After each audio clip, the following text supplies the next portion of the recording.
দেখো 6 নম্বরের 1 নাম্বারটা পেরেছো? 6 নম্বরের 1 নাম্বারটা কি ছিল, যে আমাদের রুট ওভার ছিল একটা, রুট ওভার হচ্ছে 1 মাইনাস সাইন 2x, তাই তো? আচ্ছা, আমরা তুমি এটা পেরেছো, তারপর একটু দেখাচ্ছি বোঝানোর জন্য, মানে আমাদের টার্গেটটা আসলে কি। প্রথমে টার্গেট নিচ্ছি যে কোনোভাবে রুটটাকে ক্যান্সেল করা যায় কিনা। রুটটাকে আউট করার জন্য আমাদের একটা হাতে কিন্তু একটা কিছু একটা আছে, কিরকম, এই যে ভেতরের যে টার্মটা আছে 1 মাইনাস সাইন 2x, এই টার্মটাকে যদি আমরা বর্গ আকারে প্রকাশ করতে পারি তাহলে কিন্তু রুট আবার আউট হয়ে যাবে। এই ধরনের অঙ্ক আবার আমরা ত্রিকোণমিতিতে কিন্তু অলরেডি করেছি সিম্পলিফিকেশনের ক্ষেত্রে, ত্রিকোণমিতিতে, তাই না? তো রুট আবারের ক্ষেত্রে যেহেতু আমাদের এখানে সাইন 2x আছে, ঠিক আছে, সাইন 2x যেহেতু আছে এখানে, তাহলে 1 এর জায়গায় আমরা লিখবো sign square X plus cos square x, sign square X plus cos square x. এইটার উপর নির্ভর করবে, দেখো খেয়াল করে, যে সাইন 2x এর উপর নির্ভর করবে, যেখানে 2x এর উপর নির্ভর করবে, যেখানে 1 এর জায়গায় আমি sign square X plus cos square x লিখবো, নাকি সাইন স্কোয়ার এক্স ভাগ 2 প্লাস কস স্কোয়ার এক্স ভাগ 2 লিখবো। কিরকম, আমি যদি পাশাপাশি একটা উদাহরণ তোমাকে দিই, রুট ওভার অফ 1 মাইনাস মনে করো সাইন এক্স আছে ডিএক্স, তখন কিন্তু আমি 1 এর জায়গায় sign square X plus cos square x লিখবো না, কারণ আমি সাইন এক্স কে ভাঙাইলে 2 সাইন এক্স ভাগ 2 কস এক্স ভাগ 2 পাবো। এখানে যেমন আমি সাইন 2x কে ভাঙালে পাচ্ছি, দেখো খেয়াল করে, আমি আগে লিখে নিচ্ছি এখানে, যে 2 সাইন এক্স কস এক্স পাচ্ছি, কিন্তু এখানে ভাঙালে কিন্তু দেখো, এখানে ভাঙালে কি একটু খেয়াল করে দেখো, আমি একটু দূরে লিখতেছি, যে 2 সাইন এক্স ভাগ 2 কস এক্স ভাগ 2 পাচ্ছি কিন্তু। তাহলে এখন খেয়াল করো, এই 1 এর জায়গায় কিন্তু আমি sign square X plus cos square x লিখবো না, আমি লিখবো এখানে সাইন স্কোয়ার এক্স ভাগ 2 প্লাস কস স্কোয়ার এক্স ভাগ 2, কারণ আমার A square plus B square minus 2ab লাগবে, মাইনাস 2ab, এ মানে কি সাইন এক্স ভাগ 2, বি মানে কি কস এক্স ভাগ 2, এখানে তো আমার সাইন এক্স কস এক্স আছে, তাহলে এখানে কিন্তু আমি লিখতে পারছি sine square X plus cos square X. Okay, বুঝতে পেরেছো? সিমিলারলি যদি এখানে সাইন এক্স সাইন 2x না থেকে যদি সাইন 4x থাকতো, তাহলে কিন্তু এখানে আমি আবার সাইন স্কোয়ার এক্স কস স্কোয়ার এক্স লিখতাম না, তখন লিখতাম হচ্ছে sine square 2x plus cos square 2x। তার মানে নির্ভর করছে যে তুমি 1 ইজিক্যাল টু কি লিখবা, এইটার উপর, এই টার্মটার উপর নির্ভর করছে, যে এইটাকে ভাঙালে যেটা আমরা পাবো, সাইন 2 থেটার সূত্রে ভাঙালে যেটা পাবো আমরা, সেইটা অনুযায়ী আমি কিন্তু এখানে 1 এর জায়গায় সাইন স্কোয়ার এক্স কস স্কোয়ার এক্স ওই টার্মটা লিখবো কিন্তু, ঠিক আছে? তাহলে এখানে এখন পাচ্ছি, দেখো, ইন্টিগ্রেশন অফ রুট আবার সাইন এক্স ভাগ সাইন এক্স প্লাস হচ্ছে cos X to the whole square, minus হবে, সরি, ঠিক আছে? এখন এখানে একটা ব্যাপার কিন্তু আছে, sine x minus cos x whole স্কয়ারও লিখতে পারি, আবার cos X minus sine X whole স্কয়ারও লিখতে পারি, বুঝতে পেরেছো? কারণ এ মাইনাস বি হোল স্কয়ারও যা, বি মাইনাস এ হোল স্কয়ারও কিন্তু একই জিনিস, সুতরাং দুইটাই কিন্তু সঠিক। আমরা sine x minus cos x whole square লিখলাম, এটা না লিখে যদি cos x minus sin x whole square লিখি, তবুও কোনো সমস্যা নাই, ঠিক আছে? উত্তরটা একটু ভিন্ন আকারের আসবে, ভিন্ন আকারে একটু উত্তরটা আসবে, কিন্তু দুইটাই উত্তরই সঠিক। তাহলে integration of sin x minus হচ্ছে cos x, তো আমরা আলাদা আলাদা করে লিখবো, integration of sin x dx minus integration of cos x dx, ঠিক আছে? এখানেও আমরা ওই একই ভাবে চলে আসবো, ঠিক আছে? তো এই x ভাগ 2 থাকলে কি হবে সেটা আমরা পরের চ্যাপ্টারে শিখবো। x ভাগ 2, x ভাগ 3 বা 2x 3x 4x এগুলো থাকলে কি হবে সেটা পরের চ্যাপ্টারে আমরা শিখবো, ঠিক আছে? এখানে পেলাম হচ্ছে sin কে করলে মাইনাস cos x, আর এখানে cos কে করলে পাচ্ছি sin x প্লাস c, এটা আমাদের উত্তর। ওকে, ঠিক আছে। এখন তুমি ওই আগেরটা ওই রকম, 6 এর 2টা ওই একই রকমই, 6 এর 3টা একটু দেখো, 6 এর 3টা যেহেতু পারো নাই, এটা একটু দেখাচ্ছি, যে সাইন এক্স, এগুলো আমি নিজের মতো করে ক্যালকুলেশন করে করে সিম্পলিফাই করে করে হচ্ছে প্রবলেম গুলো সলভ করবো, ত্রিকোণমিতিক প্রবলেম গুলো, ঠিক আছে? ত্রিকোণমিতি বেসিক্যালি আমাদের এই ইন্টিগ্রেশন এবং ডিফারেন্সিয়েশনে ত্রিকোণমিতিক সূত্রগুলো বেশি প্রয়োজন হয়। সাইন এক্স প্লাস কস 2x, তো আমরা একটু বুদ্ধি করেও তো আগাতে হবে সামনে, যে সিম্পলিফাই যে করবো সেটা বুদ্ধিও লাগবে। দেখো এখানে একটু খেয়াল করি আমরা, এখানে আমি কিভাবে সিম্পলিফাইটা করব। মানে আমার তো একটা মাথার মধ্যে তো একটা বুদ্ধি, মানে ইনস্ট্যান্ট একটা বুদ্ধি আসতে হবে যে না আমি এভাবে এই জিনিসটা সিম্পলিফাই করব। ওকে দেখো বুদ্ধি করছি, এখানে সাইন এক্স আছে, এখানে সাইন এক্স আছে, এখানে দেখো কস টু এক্স আছে, ঝামেলা একটা, এখানেও এক্স, একটা এক্স, এখানেও একটা এক্স, এখানে টু এক্স। তো আমরা কাজ করি, সবগুলা টার্মকে আমরা একই অ্যাঙ্গেলে সাজানোর চেষ্টা করি। একই অ্যাঙ্গেল মানে এক্স এক্স এক্স। তো cos 2x এর তিনটা সূত্র আছে, খেয়াল করে দেখো। cos 2x is equal to cos square x minus sin square x একটা, cos 2x is equal লিখতে পারি 1 minus 2 sin স্কয়ার x, আবার 2 cos স্কয়ার x minus 1। একই জিনিসই তিনটা। এখানে আমি cos স্কয়ার কে ভাঙায় লিখছি 1 minus sin স্কয়ার, তাহলে 1 minus 2 sin স্কয়ার x হয়। আবার sin স্কয়ার কে ভাঙায় লিখেছি 1 minus cos স্কয়ার x, তাহলে এটা আসে। প্রশ্ন হচ্ছে কোনটা লিখবো আমরা। অঙ্কের মধ্যে দেখো এখানে সাইন, এখানে সাইন, সব জায়গায় সাইনে ভরপুর, তাহলে আমরা cos 2x এর জায়গায় 1 minus 2 sin স্কয়ার x লিখবো। লিখে ফেলি। দেখো সাজানোর বুদ্ধিটা দেখো আমরা কিভাবে আমি বুদ্ধিটা করলাম। তাহলে আমি লিখবো 1 minus 2 sin স্কয়ার x ভাগ হচ্ছে 1 minus sin x।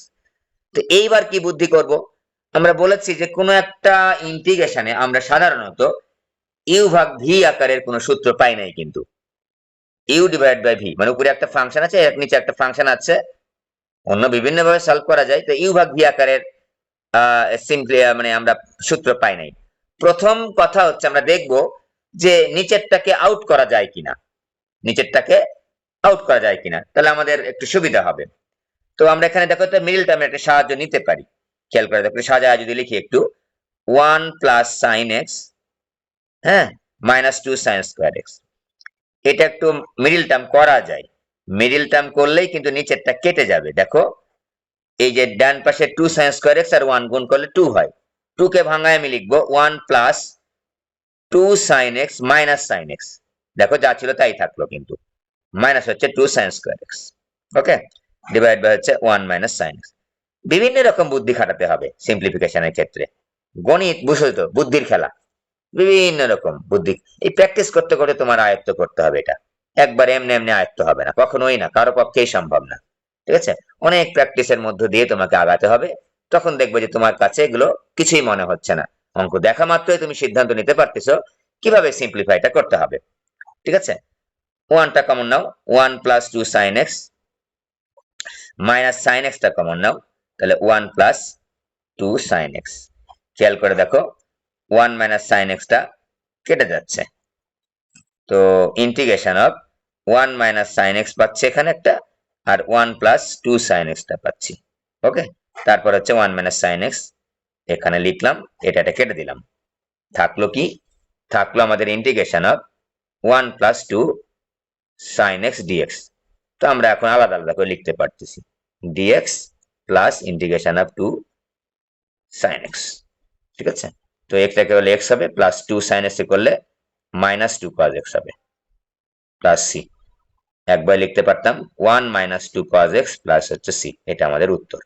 ওকে, দেখো সিম্পলিফিকেশনটা কিভাবে বুদ্ধি করে করলাম সেটা তুমি একটু খেয়াল করে দেখো, যে আমি কিভাবে সামনের দিকে আগানোর জন্য যে সিম্পলিফাইটা করলাম সেটা কিরকম করে আমি চিন্তা করলাম। ঠিক আছে, ওকে।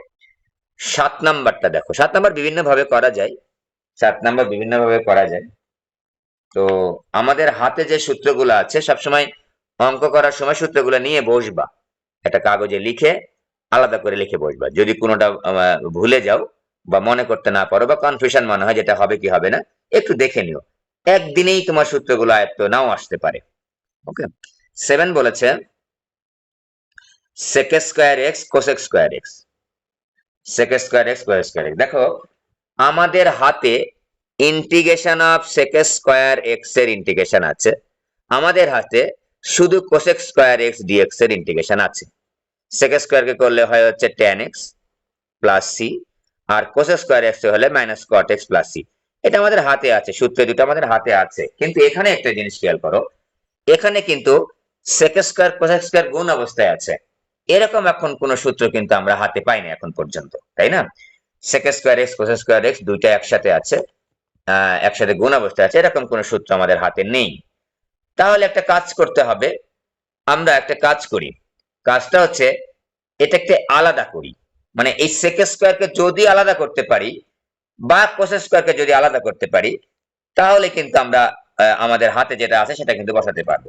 ওকে, তাহলে একটা কাজ করি, তো সেক স্কোয়ারকে রেখে দিলাম, আর কোস স্কোয়ারকে যদি আমরা 1 প্লাস কট স্কোয়ার এক্স লিখি, দেখো তো সেক স্কোয়ারটা কিন্তু আলাদা হয়ে গেছে, আলাদা কিন্তু হয়ে গেছে। কিভাবে? সেক স্কোয়ার যদি 1 দ্বারা গুণ করি, সেক স্কোয়ার কিন্তু আলাদা করতে পারতেছি। তাহলে cosec square is equal two, ছোট ক্লাসে আমরা শিখে আসছি 1 প্লাস কট স্কোয়ার এক্স। আবার কোসেক স্কোয়ারকে রেখে তুমি সেক স্কোয়ারকে ভাঙালেও পারতা, তবে ওই যে কোস স্কোয়ারটা আলাদা হয়ে যেত। ঠিক আছে, আবার এটা হচ্ছে সাইন স্কোয়ার কস স্কোয়ার দিয়ে ভাঙায়ও তুমি করতে পারো, সাইন স্কোয়ার কস স্কোয়ার দিয়ে ভাঙিয়েও তুমি করতে পারো, তোমার ইচ্ছা। এইটাই সহজ, দুইটি সবই সহজ।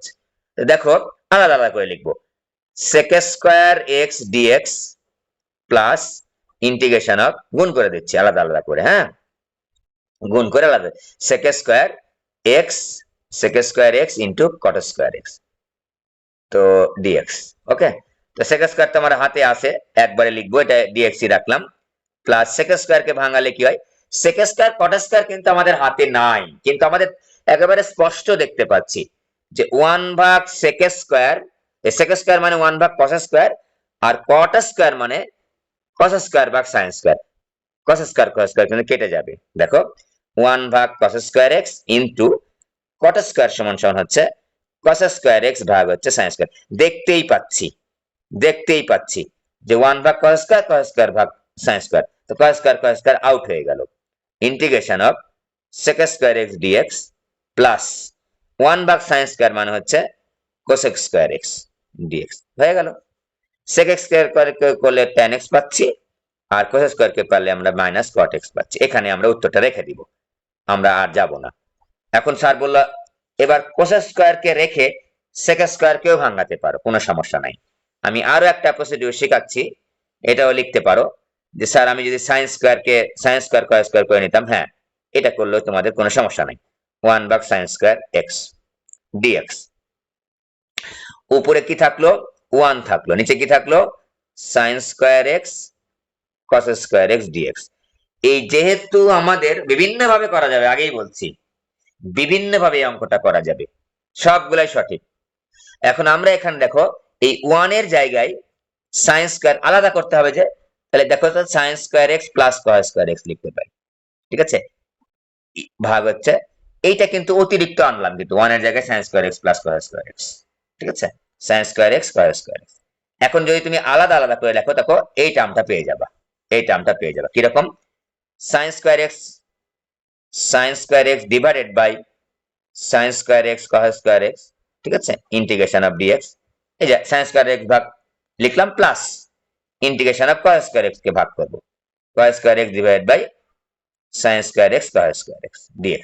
ওকে, তাহলে আমরা কি পাচ্ছি দেখো তো, sin স্কয়ার কেটে গেলে 1 ভাগ cos স্কয়ার থাকে, এই দেখো কেটে দিচ্ছি, এই যে cos স্কয়ার কেটে দিচ্ছি, তাহলে 1 ভাগ cos স্কয়ার মানে হচ্ছে integration of sec square x dx plus 1 ভাগ sin স্কয়ার মানে কি, এই যে cosec স্কয়ার x dx। দেখো এই টার্মটা পেয়ে গেছি। তোমার কাছে তুমি যখন অঙ্ক করবা না, প্র্যাকটিস করবা, তখন তোমার কাছে সবগুলা মেথডই তোমার কাছে সহজ মনে হবে, সবই মনে থাকবে। এগুলো হাতে হাতে লিখে প্র্যাকটিস না করলে কিন্তু মনে থাকে না। হ্যাঁ, tan x মাইনাস হচ্ছে cot x প্লাস c। আরো পদ্ধতি আছে, এই যেখানে আমি sin x cos x এটাকে ভাঙায় নিতে পারি, 2 sin a cos a দিয়ে ভাঙায় নিয়ে করতে পারি। আরো অনেক পদ্ধতি আছে, আমরা আপাতত 3টা পদ্ধতি শিখলাম। sec স্কয়ার রেখে cos স্কয়ার কে ভাঙালাম, cos স্কয়ার কে রেখে sec স্কয়ার কে ভাঙালে আমরা 1 প্লাস tan স্কয়ার পাবো। আবার এভাবে উপরে একটা 1 কে আমরা sin স্কয়ার প্লাস, তো টার্গেটটা আমার কি, টার্গেটটা হচ্ছে যেহেতু একসাথে দুইটার সূত্র নেই, আবার আলাদা আলাদা করে আছে, যে আলাদা করতে পারি ভাগ বা যোগ বা গুণ, যোগ বা বিয়োগ আকারে, সেরকম আমি চেষ্টা করলাম। চিন্তাটা আমার এরকম ছিল, এই যে যোগ লিখতে পেরেছি, এই যে যোগ লিখতে পেরেছি, আলাদা যোগ লিখতে পারলে কিন্তু আলাদা করতে পারতেছি। ঠিক আছে, এই জন্য আমরা কিন্তু এই মেথডটা ফলো করেছি। এইবার দেখো পরের চ্যাপ্টার খুবই ইম্পর্টেন্ট, যেটা এখন পড়াবো সেটা খুবই ইম্পর্টেন্ট। 10.2 এবং 10.3 জুড়ে এই প্রবলেম গুলো থাকবে, এবং এটা আমরা শিখবো এখনই। সংক্ষিপ্ত পদ্ধতিও শিখবো, ডিটেলস পদ্ধতিও শিখবো। এটাকে আমরা বলছি প্রতিস্থাপন পদ্ধতি একটা আছে, আর এটাকে আর একটা পদ্ধতি, এই কি বলে, হ্যাঁ, প্রতিস্থাপন পদ্ধতি। কিরকম? তো আমি একটু দেখাচ্ছি, একটু বুঝায় উদাহরণের মাধ্যমে তোমাকে বোঝাচ্ছি। ঠিক আছে, আমরা 10.2 চলে আসলাম। 10.2 তোমরা নিজেরাই পারবা। 10.2 খুবই সহজ। 10.3 অনেকগুলা মেথড আছে। 10.3টা কিন্তু আমাকে একটু মানে খুবই গুরুত্বের সাথে পড়তে হবে।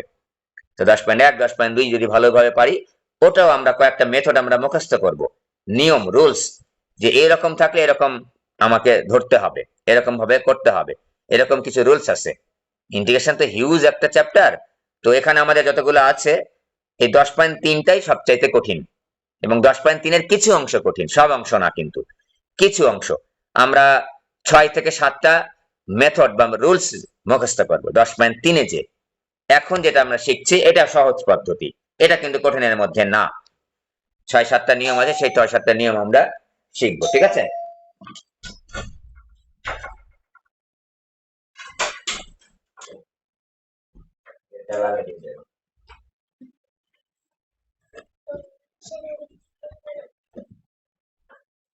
তো আমরা হচ্ছে সাইন এক্স এর ইন্টিগ্রেশন জেনেছি, যে sine x is equal to minus cos x plus C. ঠিক আছে, আমরা ইন্টিগ্রেশন অফ কজ এক্স জেনেছি, যে cos x is equal two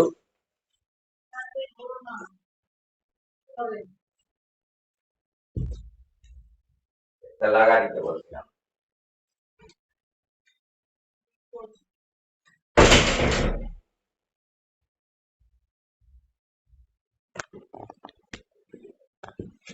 cos x dx is equal to হচ্ছে sin x, এটাও শিখেছি, sin x dx sin x plus c। এখন খেয়াল করো, আমরা যদি sin x না বলে যদি sin 2x বলি, 3x বলি, 4x বলি, তখন কিভাবে আমরা সলভ করব? এটাই হচ্ছে আজকের প্রতিপাদ্য বিষয়। বা এরকম আমরা শিখেছি x to the power n dx is equal to, তিনটা লিখে নিচ্ছি, x to the power n plus 1 divide by n plus 1। এগুলো আমরা শিখেছি, সরাসরি সূত্র আকারে শিখেছি। এখন x এর জায়গায় মনে করো x নাই, x প্লাস 5, আমি এখন চাচ্ছি x plus 5 two the power n, তখন আমি কিভাবে সলভ করব? আমি প্রথমে এই ত্রিকোণমিতিক একটা ফাংশন দিয়েই করি। মনে করো আমার হাতে এখন আছে, মানে হাতে আমি যে অঙ্কটা করতে চাচ্ছি সেটা হচ্ছে cos হচ্ছে, মনে করো হচ্ছে 5x dx, এই অঙ্কটা আমি করতে চাচ্ছি। দেখো, আমি যখন এখানে বললাম sin x, যা ছিল তাই বলেছি, sin x, x কে x বলেছি, এখানে কিন্তু cos x আর বলতে পারতেছি না, cos অতিরিক্ত একটা কথা বলতে হচ্ছে 5x, cos 5x। তো আমরা যখন sin x বলেছি তখন কিন্তু cos x লিখতে পেরেছি, বা cos x যখন বলেছি তখন আমরা sin x লিখতে পেরেছি। কিন্তু x এর জায়গায় যদি অন্য কিছু থাকে, সেটাকে যদি x বিবেচনা করে নিই, তখন আমি কিভাবে সলভটা করব? তো আমি এখন যদি দেখো তো 5x কে যদি একটা চলকের মাধ্যমে, একটার মাধ্যমে প্রকাশ করে, দেখো তো আমি বললাম, দেখো cos, cos বললাম 5x, 5 এ উচ্চারণ করতে হচ্ছে, x উচ্চারণ করতে হচ্ছে, cos 5x, দুইটা কথা উচ্চারণ করতে হচ্ছে। আমরা এখন যদি 5x এর জায়গায় z লিখি, 5x এর জায়গায় z লিখি, তাহলে এখন উচ্চারণ করবো কি, দেখো তো cos z, দুইটা কথা কিন্তু উচ্চারণ করতে আর হচ্ছে না। ঠিক আছে, তো এই রকম যদি থাকে তাহলে ওইটাকে, এক চলকটাকে পরিবর্তন করব আমরা। এখন প্রশ্ন, চলক পরিবর্তন করলে কিন্তু আমি খালি 5x কে পরিবর্তন করলে তো হবে না, এখানে তো dx এই কথাটাও আছে, তো dx জিনিসটা, এই dx টাকে তো পরিবর্তন করতে হবে, হ্যাঁ পরিবর্তন করতে হবে। এখন আমি উভয় পাশে অন্তরীকরণ করব, কার সাপেক্ষে? x এর সাপেক্ষে। প্রশ্ন হচ্ছে স্যার z এর সাপেক্ষে অন্তরীকরণ করলে হবে না? হ্যাঁ, z এর সাপেক্ষে অন্তরীকরণ করলেও হবে, কোনো সমস্যা নাই, কিন্তু x এর সাপেক্ষে করতেছি। ddx of 5x is equal to ddx of z। ভালো করে খেয়াল করবা, খুবই গুরুত্বপূর্ণ কিন্তু, অসংখ্য অঙ্ক করতে হবে এরকম, কিন্তু অসংখ্য অঙ্ক করতে হবে চলক পরিবর্তনের মাধ্যমে, প্রতিস্থাপন পদ্ধতিতে। 5x কে অন্তরীকরণ আমরা শিখেছি অলরেডি, যে 5x কে অন্তরীকরণ করলে শুধু 5 পাবো, ইন্টু 1, 1 আমরা লিখি না, ইজিক্যাল টু z কে অন্তরীকরণ করলে আমরা পাবো হচ্ছে dz dx, এটা আমাদের জানা আছে।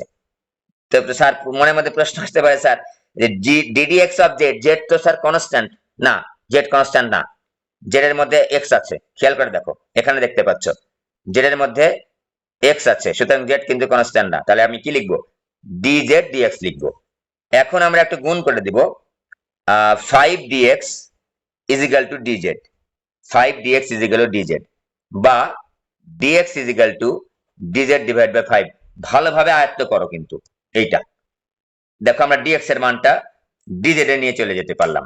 এখন প্রশ্ন হচ্ছে স্যার এতগুলা কি লেখার দরকার আছে? না, এত বড় কিছু লেখার দরকার নেই। আমরা যদি এটা বুঝে থাকি, এটা সংক্ষিপ্ত পদ্ধতি শিখাচ্ছি, এত কিছু বাম ডান পাশে লেখার দরকার নেই।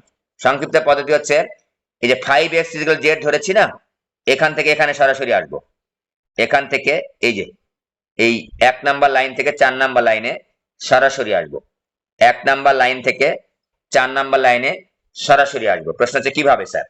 দেখো 5x অন্তরীকরণ করলে কত পাই?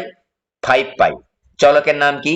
x, তাহলে একটা dx বসায় দিব, সাথে h dx বসায় দিব। আর ডান পাশে কি আছে? চলকের নাম z, তাহলে কি বসাবো? Only dz, only dz। তোমাদের মনে যদি কনফিউশন থাকে আবার একটু দেখাচ্ছি, আমরা যে ফাংশনগুলো অন্তরীকরণ করছিলাম, দেখো তো y = x² লিখেছিলাম। তখন আমি যখন y কে অন্তরীকরণ করেছিলাম x এর সাপেক্ষে, তখন কি লিখেছিলাম? দেখো তো ddx of y = ddx of x² লিখেছিলাম। তো এই ddx of y কে কিন্তু আবার আমি 0 লিখি নাই, ddx of y মানে কি? dy dz, আর ডান পাশে লিখেছিলাম x² = 2x। সিমিলারলি একই জিনিসই কিন্তু, যে ddx of z মানে dz dx। সিমিলারলি যদি আমি তোমাকে বলি যে ddx of t, তাহলে আমি কি লিখবো? dt dx। যদি যদি হচ্ছে t টা x এর চলক হয় তবে কিন্তু এটা লিখবো, যদি t টা x এর চলক হয়। যদি t x এর কোনো চলকই না মনে করো, হ্যাঁ x এর কোনো ফাংশন না, চলক বলতেছি ফাংশন না, তখন কিন্তু আমি 0 লিখবো। ঠিক আছে? মনে করো t is not a function of x, তখন t কিন্তু কনস্ট্যান্ট, তখন কিন্তু আমি 0 লিখবো। যেমন আমরা লিখি ddx of c = কত? 0। c that's mean constant, this is not a function of x, c is not a function of x, তাই আমি c কে কনস্ট্যান্ট বলছি, 0 লিখতেছি। কিন্তু দেখো তো z, এই যে z = 5x, অতএব z is a function of x, so z is not constant। আমি যখন x এর সাপেক্ষে অন্তরীকরণ করছি, z is not constant, z is a function of x, তাই আমরা dz dx লিখবো। সিমিলারলি যদি আমি মনে করো c is a function of x, মনে করো c is a function of x, তাহলে আমি কি লিখতাম বলো দেখি? এটা ddx of c কি লিখতাম বলো দেখি? এটা তখন আমি কি লিখতাম? মনে করো c is a function of x, মনে করো যে c একটা ফাংশন, x এর ফাংশন, তখন কিন্তু আমি আর 0 লিখতাম না, তখন লিখতাম dc dx। কথা কি বুঝাইতে পারছি? এই কথা কি বুঝাইতে পারছি? এই কথা কি বুঝতে পেরেছো? দেখো তো খেয়াল করে। এখন খেয়াল করো, আমরা এখানে যখন 5x এতগুলা লাইন কিন্তু আমি তোমাদের বোঝানোর জন্য করেছি, অন্তরীকরণ আমরা শিখেছি, উভয় পাশে অন্তরীকরণ করেছি x এর সাপেক্ষে, এটা খুবই খুবই ইম্পর্টেন্ট এই কনসেপ্টটা। অন্তরীকরণ করেছি 5x, 5 × 1 = dz dx, আর গুণ করেছি 5 dx = dz। আমাদের দরকার কি? আমাদের দরকার হচ্ছে dx। কেন? কারণ আমি যখন চলক পরিবর্তন করব, তখন এখানে একটাও x রাখবো না, সবগুলো যেটা নিয়ে চলে যাব। তাহলে আমি যখন 5x = z লিখলাম, তখন dx = কিন্তু আমার ওই চলক পরিবর্তনের মাধ্যমে লিখতে হবে, z এর মাধ্যমে লিখতে হবে। তাহলে 5 × dx = dz, dx = dz/5। দেখো এখন কিভাবে অঙ্কটা করি। ইন্টিগ্রেশন অফ cos 5x, তাহলে 5x এর জায়গায় z লিখবো, খেয়াল করো cos 5x, তাহলে cos z লিখলাম। দেখো এখন কিন্তু আমার উচ্চারণ দুইবারে করতে হলো না, একবারে করতে পারছি, cos z, cos 5x, দুইবার কিন্তু বলতে হচ্ছে না, cos z। আর dx এর জায়গায় লিখবো আমরা dz/5। একটু খেয়াল করে দেখো, 5 টা বাইরে নিয়ে আসলাম, cos z dz। তো এখন তো আমাদের দেখো তো চলক যখন ছিল x, cos x কে করলে sin x পেয়েছি, এখন আমার চলক কিন্তু z, এই যে cos z dz, তাহলে আমরা পাবো হচ্ছে 1/5, cos z কে পাবো হচ্ছে sin z। আমাদের ইন্টিগ্রেশন করা কমপ্লিট। তো এখন আমরা ইন্টিগ্রেশন করা কমপ্লিট হলেও চলকটা কিন্তু আমি z এ রাখবো না, z তো ধরে নেওয়া জিনিস। তাহলে আমরা কি করব? আবার z এর জায়গায় এক্সটা বসায় দেবো, cos sin 5x plus C. Okay, এই আমাদের কমপ্লিট। তাহলে আমরা বুঝতে পারলাম যদি এক্স এর জায়গায় এক্স না থেকে অন্য কিছু থাকে, এটা কিন্তু অন্তরীকরণে করেছিলাম, আমরা অন্তরীকরণে কিন্তু করেছিলাম। একটু উদাহরণ দিয়ে বুঝিয়ে দিচ্ছি অন্তরীকরণ এবং ইন্টিগ্রেশনের মধ্যে মূলত কিভাবে তুমি মনে রাখবা স্টেটমেন্ট গুলা।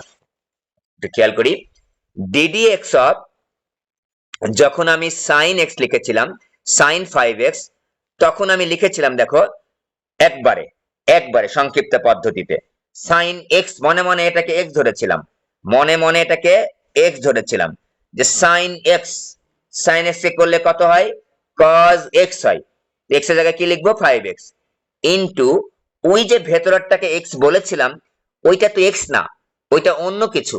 কি এটা, 5x, 5x কে আমরা পুনরায় অন্তরীকরণ করেছিলাম, করে গুণ করেছিলাম, কিন্তু ddx অফ 5x করে কিন্তু গুণ করেছিলাম। তাহলে আমরা cos 5x ইন্টু 5 পেয়েছিলাম। দেখো cos 5x ইন্টু কি পেয়েছিলাম, গুণ করেছিলাম। এই যে ভেতরটাকে অন্তরীকরণ করার পরে যেটা পেয়েছি সেটাকে কিন্তু পুনরায় গুণ করেছিলাম।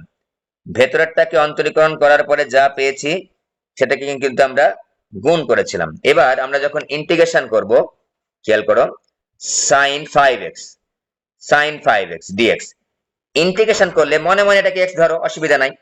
এই যে মনে মনে এটাকে x ধরলাম, একবারে করছি, মনে মনে এটাকে x বললাম, sin x, sin x এ করলে কি হয়, যেটা হয় সেটাকে লিখে ফেলো, cos x হয়, cos x, cos x মানে কি cos 5x ইনটু, এইবার আমরা ভেতরেরটা কাকে আমি x বলেছিলাম 5x, 5x তো x না, 5x তো x না, অন্য কিছু, 5x তো x না, অন্য কিছু, অন্য কিছু হলে ওটাকে পুনরায় অন্তরীকরণ করব। এই কি করব, অন্তরীকরণ করতে করব। এখানেও আমি ভিতরেরটাকে অন্তরীকরণ করছি, অন্তরীকরণ করার সময় আবার যখন আমি ইন্টিগ্রেশন করছি তখনও কিন্তু আমি ভেতরেরটাকে অন্তরীকরণই করছি। ভেতরেরটাকে অন্তরীকরণ করলে কত পাবো, 5 পাবো। এই 5টা এখানে ভাগ হবে, এই 5টা এখানে ভাগ হবে। তাহলে ভেতরেরটাকে আমি দুই ক্ষেত্রেই, অন্তরীকরণের ক্ষেত্রেও ইন্টিগ্রেশনের ক্ষেত্রেও ভেতরেরটাকে কিন্তু আমি অন্তরীকরণই করব। কিন্তু যখন আমি অন্তরীকরণ করছি অ্যাকচুয়ালি, তখন ওই ভেতরেরটা অন্তরীকরণ করে যেটা পেলাম সেটা দ্বারা গুণ হবে সংক্ষিপ্ত পদ্ধতিতে। আর এখানে আমরা হিসাব নিকাশ করে দেখেছি এখানে সংক্ষিপ্ত পদ্ধতিতে এটা ভাগ হবে, যে ভাগ হয়ে গেছে, এই যে ভাগ হয়ে গেছে। ওকে, এই যে ভেতরেরটা অন্তরীকরণ করেছি কিন্তু করে যা পেয়েছি ইন্টিগ্রেশনের ক্ষেত্রে সেটা ভাগ হবে। এটা সংক্ষিপ্ত পদ্ধতিতে আমরা সরাসরি এটা নৈর্ব্যক্তিকের জন্য করে ফেলবো। এবং বড় বড় অঙ্কে যখন আমাদের লাগবে আমরা এইটা একবারেই করব, একবারেই করব, সংক্ষিপ্ত পদ্ধতিতেই আমরা করব। ঠিক আছে, এইটা গেল আমাদের হচ্ছে প্রতিস্থাপন পদ্ধতির ঘটনা। আরো ঘটনা অনেকগুলো আছে, সেগুলো আমরা আস্তে আস্তে শিখবো। ইন্টিগ্রেশন আমাদের কাছে একেবারেই নতুন, ডিফারেন্সিয়েশনটা আমাদের কাছে একেবারেই নতুন। মনে রাখবো আমরা ইন্টিগ্রেশন বা ডিফারেন্সিয়েশন যাই করতে যাই না কেন, আমাদের ত্রিকোণমিতির সূত্রগুলো কিন্তু একেবারে ঠোঁটের আগায় থাকতে হবে, ঠোঁটস্থ থাকতে হবে। কারণ আমাদের ম্যাক্সিমাম অঙ্কগুলোই থাকবে হচ্ছে ত্রিকোণমিতিক ভিত্তিক। ত্রিকোণমিতিক সূত্রগুলো আমাদের অ্যাপ্লাই করে সিম্পলিফাই করতে হবে, করে তারপর আমরা ইন্টিগ্রেশন করব। সো ত্রিকোণমিতি কিন্তু মোস্ট ইম্পর্টেন্ট। তোমাদের গ্রুপের মধ্যে আবারও আমি ত্রিকোণমিতি সূত্রগুলো আর ফরওয়ার্ড করেছি, ওগুলো একটু মুখস্থ করে নিও। সূত্রগুলো সুন্দরভাবে ডেভেলপ করে করে সুন্দরভাবে এক্সাম্পল সহকারে দেওয়া আছে, যেভাবে দেওয়া আছে সেভাবে একটু অ্যাপ্লাই করে করে সূত্রগুলো একটু মুখস্থ করে নিবা, তাহলে তোমাদের অঙ্ক করতে সুবিধা হবে। ঠিক আছে, তো আমরা এই 10.2 চ্যাপ্টারের আরো একটা প্রবলেম দেখি। একেবারে অনুশীলনীতে চলে গেলাম। এই ছোট অঙ্কগুলা কিন্তু পরীক্ষায় নৈর্ব্যক্তিক আকারে আসে, অথবা 2 মার্কের প্রশ্নের জন্য আসে, নৈর্ব্যক্তিক অথবা 2 মার্কের জন্য। ঠিক আছে, তো এগুলো আমরা একটু সংক্ষিপ্ত পদ্ধতিতে শিখবো। খেয়াল করো, আমি বড় পদ্ধতি বা ওই যে ধরে করলাম, ধরে করে দেখাবো, তারপর হচ্ছে আবার সংক্ষিপ্ত পদ্ধতিতে শিখবো। দুই পদ্ধতিতে আমাকে শিখতে হবে। ঠিক আছে, ওকে। তো আমাদের এখানে দেখো এই 5x প্লাস 3 টু দি পাওয়ার, এবার আছে 6।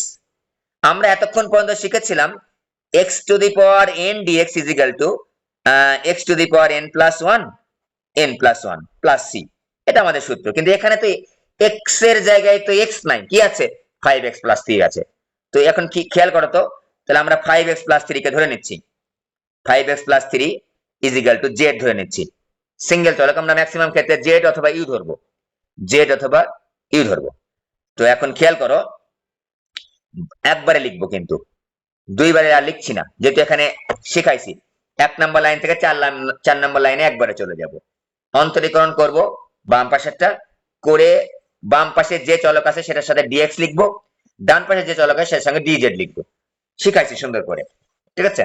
ওকে, এবার দেখো তো বাম পাশেরটা অন্তরীকরণ করবো, এক্স এর সাপেক্ষে সবসময় অন্তরীকরণ করবো। আমাদের যে ফাংশনটার ইন্টিগ্রেশন করতে হবে সেই ফাংশনটা হচ্ছে এক্স এর ফাংশন। এক্স এর সাপেক্ষে অন্তরীকরণ করলে বাম পাশে কি হয় বলা দেখি, শুধু 5 হবে। ক্লিয়ার? 5x প্লাস কিন্তু 3, 5x কে করলে 5 হয় আর 3 কে করলে 0 হয়। তাহলে এখানে কোন চলক বাম পাশে আছে, x চলক, তাহলে 5dx ইজ ইকুয়াল টু কি লিখবো, dz। আমাদের দরকার কি, আমাদের দরকার হচ্ছে শুধুমাত্র dx, আমাদের দরকার কিন্তু শুধুমাত্র dx দরকার। তাই আমরা লিখে নিচ্ছি dx is equal two dz ভাগ হচ্ছে 5, dz ভাগ হচ্ছে 5। এখন এই মানগুলো এখানে ইনপুট দিব। দেখো integration of 5x+3 K z ধরেছিলাম, এই যে z টু দি পাওয়ার 6, এই যে একই রকম রূপটা দেখো, x to the power n, এই যে z two the power n, ঠিক আছে? আর ইনটু dz এর dx এর জায়গায় লিখবো হচ্ছে dz ডিভাইড বাই হচ্ছে 5। তাহলে আমরা লাস্ট পর্যন্ত কি পাবো, আমরা 1/5 কে বাইরে বের করে দিব, z two the power 6 dz। দেখো চলক কিন্তু টোটালি পরিবর্তন করব আমরা, কিন্তু যখন পরিবর্তন করব, একটা পরিবর্তন করব একটা পরিবর্তন করব না, তাহলে কিন্তু আর অঙ্ক হবে না। টোটাল পরিবর্তন করে নিতে হবে, ঠিক আছে? টোটাল পরিবর্তন করে নিতে হবে। ওকে, 1/5 ইনটু জেড টু দি পাওয়ার, আর কি হবে 7, একবার লিখলাম জেড টু দি পাওয়ার 7 ভাগ হচ্ছে 7 প্লাস হচ্ছে সি। আমাদের জানা আছে পাওয়ার যত থাকে তার উপর তার সাথে এক যোগ হয়, ওই পাওয়ার দ্বারা আবার ভাগ হয়।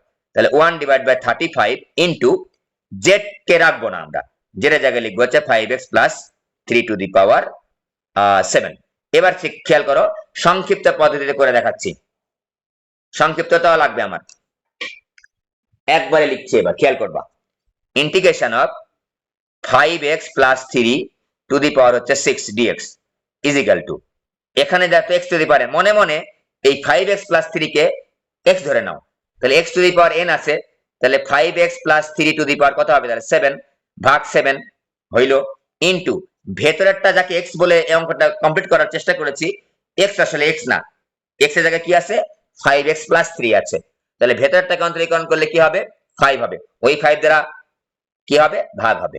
এই যে দেখো একই একই উত্তর হয়ে গেছে, 1/35 into 5x plus 3 to the power 7। দেখো সেম সেম, ওকে, প্লাস একটা সি দিয়ে দিলাম আমরা। ওকে, এই গেল আমাদের। সংক্ষিপ্ত পদ্ধতিতে করতে পারো অথবা এইভাবে ধরে করতে পারো, তবে 2 মার্কের জন্য যখন আসবে বা 4 মার্কের জন্য যখন আসবে তখন সংক্ষিপ্ত পদ্ধতিতে আমরা করব না, এইটুকু অঙ্ক যদি পরীক্ষায় আসে। আর বড় অঙ্কের মধ্যে যদি এটা ব্যবহার করতে হয় তাহলে কিন্তু আমরা সংক্ষিপ্ত পদ্ধতিতেই লিখবো। মনে করি একটা বড় অঙ্কের মধ্যে একটা পার্ট আছে এই অংশটুকু, তখন কিন্তু আমরা সংক্ষিপ্ত পদ্ধতিতেই লিখবো। এই জন্য কিন্তু আমি দুইটা পদ্ধতিকেই কিন্তু গুরুত্ব দিচ্ছি, এই জন্য কিন্তু আমি দুইটা পদ্ধতিকেই গুরুত্ব দিচ্ছি, ঠিক আছে? তো আমাদের মনে হয় না যে এই ধরনের অঙ্ক আর আটকাবে, এই ধরনের অঙ্ক আটকাবে, ঠিক আছে? তো তোমরা একটা কাজ করো, প্রাথমিক অবস্থায় তোমরা একটা কাজ করবা, যেগুলো অঙ্কগুলা মোটামুটি বোর্ডে আসছে সেগুলো করার চেষ্টা করো আগে, বোর্ডের যখন কমপ্লিট হয়ে যাবে তখন অন্যগুলা করব আমরা। আমি চাচ্ছি এই যে চ্যাপ্টারের মধ্যে যতগুলো অঙ্ক আছে একটাও বাদ দিতে না, সবগুলো আমরা করব, একটাও বাদ দেবো না আমরা। কিন্তু আগে বোর্ডের গুলা দেখবো, তারপর আমরা ওই অন্যগুলো একটু করবো, কারণ বোর্ডের গুলো আগে আমরা দেখে নিব, ঠিক আছে? সবগুলা প্রায় একই রকমের টাইপেরই, কোনোটা বোর্ডে আসছে কোনোটা বোর্ডে আসে না, এই তো কাহিনী, ঠিক আছে? তো আমরা আগে বোর্ডের গুলা করে ফেলছি। তো এরকমই একটা অঙ্ক কুয়েটে আসছে, দিনাজপুর বোর্ড 23 আসছে, একের হচ্ছে ভিআই, ঠিক আছে? ভিআই এগুলো নৈর্ব্যক্তিক আকারেই বেশি আসে, ছোট ছোট অঙ্ক এগুলো। এই আজকে আর হচ্ছে ডাবল লিঙ্ক দিব না, এটাই শেষ আজকে, এই লিঙ্কে যতটুকু করা যায় এইটা যদি ভালো করে বুঝো তাহলে এই আমাদের 10.2 10.3 করতে আর আটকাবে না। আবার একটু তোমরা ওই ত্রিকোণমিতির সূত্রগুলো একটু ভালো করে স্টাডি করে নিও, কারণ আমি পরের যে ক্লাসগুলো নিব সবগুলাতে ত্রিকোণমিতি লাগবে, সবগুলাতে ত্রিকোণমিতি লাগবে, অত্যন্ত ইম্পর্টেন্ট ত্রিকোণমিতি। এখানে ত্রিকোণমিতির সূত্র ছাড়া আমরা আগাতেই পারবো না। এই যে এরকম একটা অঙ্ক আমাকে করতে বলেছে, এটাকে একটু সিম্পলিফাই করে একটু আমাদের বোধগম্য করে লিখি।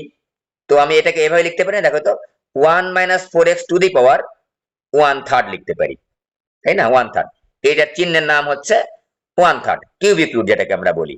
তো আমরা যে অঙ্কগুলো আছে গত ক্লাসেই বলেছি যে এক্স এর উপর যদি পাওয়ার -1 বাদে অন্য কিছু থাকে সেটাকে উপরে নিয়ে যাওয়ার চেষ্টা করব।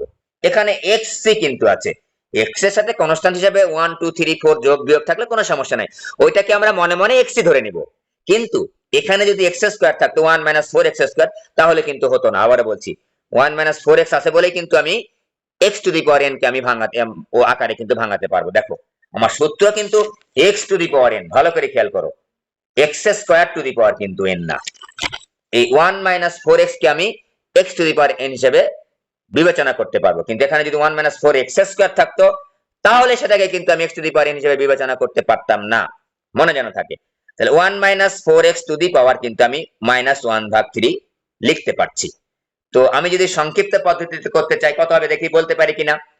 1 - 4x to the power n, তাহলে -1/3 প্লাস 1 ডিভাইড বাই -1/3 প্লাস 1। বলো তো কত দ্বারা ভাগ হবে এখানে, দেখি একজন বলতে পারো কিনা দুইজনের মধ্যে। -4 দ্বারা ভাগ হবে, হ্যাঁ। 1 - 4 ভেতরেরটাকে আমি x বলেছি, তাহলে ভেতরেরটাকে অন্তরীকরণ করলে কত হয় 0 বিয়োগ 4, এই যে বিয়োগ 4 দ্বারা ভাগ করে দিলাম। যখনই আমার ইন্টিগ্রেশন করা কমপ্লিট হয়ে যাবে তখনই আমরা একটা কিন্তু ইন্টিগ্রাল কনস্ট্যান্ট দিয়ে দিব, যেহেতু এটা হচ্ছে অনির্দিষ্ট যোগজীকরণ, ঠিক আছে। ওটা না দিলে কিন্তু আমাদের ভুল হয়ে যায়, বা লাস্ট লাইনে লাস্টে দিলেও হবে, আমাদের সমস্যা নাই। আচ্ছা এটা একটু সাজায় গুজায় লিখি।